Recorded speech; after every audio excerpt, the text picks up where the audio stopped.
अस्सलाम वालेकुम, मैं हूं अली और आप देख रहे हैं टेक्निकल अलीजट यूट्यूब चैनल। फ्रेंड्स, इस वीडियो में मैं आपको बताऊंगा कि अगर आपके पास पायनीर अकाउंट है और उसके अंदर आपने किसी और का बैंक अकाउंट लिंक करना है या फिर जैज़ कैश लिंक करना है, तो क्या आप किसी और का बैंक अकाउंट या जैज़ कैश अपने पायनीर अकाउंट के अंदर लिंक कर सकते हैं या नहीं, मुकम्मल डिटेल से आपको बताऊंगा। वीडियो में आगे बढ़ने से पहले मेरी आपसे रिक्वेस्ट है कि मेरे चैनल को सब्सक्राइब कर लें और बेल आइकन को लाजमी प्रेस करें ताकि आपको इस तरह की वीडियोस के नोटिफिकेशन मिल सके। फ्रेंड्स, अगर आपने पायनीर अकाउंट क्रिएट किया है और जब उसके अंदर बैलेंस आएगा तो जाहिर सी बात है आपने उसको विड्रॉ भी करना है। आप उसको पाकिस्तान से अगर क्रिएट कर रहे हैं तो आपके पास जैज़ कैश अकाउंट की ऑप्शन होती है, आप जैज़ कैश में विड्रॉ कर सकते हैं या फिर आपको एक बैंक अकाउंट लिंक करना पड़ता है। अब यहाँ पे बात यह है कि पायनीर की जो पॉलिसीज हैं उसके मुताबिक आपके पायनीर का जो होल्डर नेम है, जो आप होल्डर नेम अकाउंट क्रिएट करते वक्त रखते हैं, वो होल्डर नेम और जो आपके बैंक अकाउंट पे या फिर जैज़ कैश पे होल्डर नेम है वो सेम होना चाहिए, फिर आपका अकाउंट क्रिएट होता है। अब यहाँ पे बात करते हैं, अगर आपने पायनीर अकाउंट क्रिएट कर लिया, क्रिएट करने के बाद जो जैज़ कैश है ये तो आप किसी और का अपने पायनीर अकाउंट में इजीली लिंक कर सकते हैं। जैज़ कैश ऐप को ओपन करें, वहाँ पे आपके पास मोर की ऑप्शन होती है, उसके ऊपर क्लिक करें, पायनीर पे क्लिक करें और वहाँ पे आपने जिसका भी पायनीर अकाउंट लिंक करना है वहाँ पे ईमेल पासवर्ड एंटर करके उसको इंटीग्रेट करें, यानी कि आपके जैज़ कैश के अंदर फिर इजीली किसी और का पायनीर अकाउंट लिंक हो जाएगा।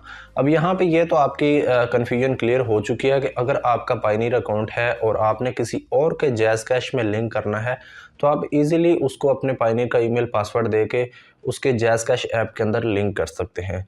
लेकिन अगर आप अपने पायनीर अकाउंट के अंदर अपना बैंक अकाउंट लिंक करना चाहते हैं, जिस तरह यूबीएल, फैसल बैंक, एमसीबी, इस तरह के जो बैंक अकाउंट्स हैं ये आप लिंक करना चाहेंगे तो ये आप लिंक नहीं कर सकते। आप अपने भाई या फिर किसी फैमिली मेम्बर का बैंक अकाउंट अपने पायनीर अकाउंट के अंदर नहीं लिंक कर सकते जिसका नेम जो है वो डिफरेंट हो पायनीर अकाउंट से। आप जो है अपने क्लाइंट का बैंक अकाउंट अपने पायनीर अकाउंट में लिंक कर सकते हैं, वो भी अगर आपने किसी को बिजनेस पेमेंट सेंड करनी है, यानी कि आप अपने क्लाइंट के साथ काम करते हैं। इस सूरत में आप इजीली अपने क्लाइंट्स का बैंक अकाउंट अपने पायनीर अकाउंट के अंदर लिंक कर सकते हैं और इस सूरत में फिर पायनीर आपसे कुछ इन्फॉर्मेशन मांग सकता है, डॉक्यूमेंट्स, यानी कि आप जो उसके साथ बिजनेस करते हैं उसके डॉक्यूमेंट मांग सकता है। इसके अलावा पायनीर आपसे उसके बैंक अकाउंट के स्टेटमेंट मांग सकता है, तो इस तरह के पायनीर डॉक्यूमेंट्स आपसे मांग सकता है।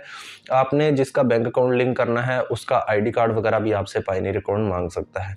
तो ये डॉक्यूमेंट्स आपके पास होने चाहिए अगर आप अपने क्लाइंट्स का या किसी और का बैंक अकाउंट अपने पायनीर के अंदर लिंक करेंगे। लेकिन जो जैज़ कैश है ये आप किसी भी जैज़ कैश में कोई भी आप पायनीर अकाउंट लिंक कर सकते हैं। इस सिचुएशन में पायनीर का या फिर जैज़ कैश का होल्डर नेम सेम होना ज़रूरी नहीं है। यहाँ पे लास्ट पे मैं आपको एक बात क्लियर कर दूं कि अगर आप पायनीर अकाउंट क्रिएट कर रहे हैं तो जिसका आप आईडी कार्ड यूज़ कर रहे हैं उसी का ही होल्डर नेम पायनीर में होना चाहिए और same holder name bank account के ऊपर भी होना चाहिए, उसी पर्सन का ही बैंक अकाउंट होना चाहिए या फिर जैज़ कैश भी उसी पर्सन का होना चाहिए अगर आप अपना पायनीर अकाउंट क्रिएट कर रहे हैं।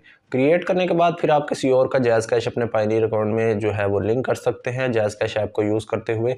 लेकिन बैंक अकाउंट की शर्त ये है कि वो सिर्फ और सिर्फ बिजनेस पेमेंट के लिए यूज़ हो सकता है। अपने क्लाइंट्स का आप लिंक कर सकते हैं डिफरेंट नेम से।